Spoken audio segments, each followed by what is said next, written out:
Եկեղեցին ինքնավորոշում իր կաթողիկոսին, իր մնացածին։ Փաշինյանն ով է, որ եկեղեցու կաթողիկոսը ընտրի։ Եթե մի մարդ աստուն չհավատա, ինքը կարա իրան հավատա։ Ես աշխատողների հետ գործ չեմ կանանց մասին լավ ասեմ, բայց եկեղեցին տասը բավայր է։ Ինքը անկախ պետություն է, ինքը գործ չունի։ Այն մեկին ասի գնա սենցարը, մեկին ժողովրդին փոխանակ միավոր են, ընդհակառակ այն ձևանում են ժողովուրդը իրար Ոնց միսեն ու տնկոպիտ ասած էլի, չի կարելի տենց էլ։ Ոչ, չի իրանք չունի։ Մեր պատմության մեջ տես բան չի եղել։ Կաթողիկոսա, ղեկավարը, տեր բանա, նրանք իրաց ուրիշ պետություն են իրաց մաս Հայաստանի մեջ։ Նա իրանք չունեն, ղեկավարեն կամ ընտրեն կամ չընտրեն։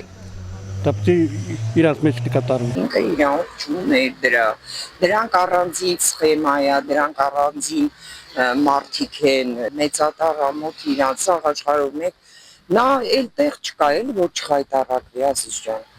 տեղ չկա, ամեն տեղ ինքը խայտարակվել է, դրա համար դաժե իր անդրողները իմ ասում են երբ ենք պրծվելու իրանից, դա ես 100% գիտեմ, էլ իմ մոտիկները ընտրել են շատերը, և հիմա ասում են, ես ինչ հիմարություն արեցին։ Եկեղեցին պետք է լի անկախ բոլոր բաների հետ ժողովրդին միայն։ Վարչապետ իրանք չունի կաթողիկոս փոխելու։ Երբեք։ Այդ ինքը իրան օրենքը հնարամիջերը անում։ Իր պրինցիպն է։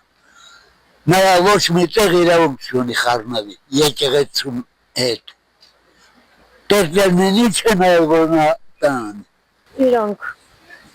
Իրանք մեջ թե ոնց են ինչ են, մենք բոլորս էլ համախմբված գնում ենք մասնակցում ենք եկեղեցուն, շատ գոհ ենք, չենք բողոքում եկեղեցուց։ Կաթողիկոսը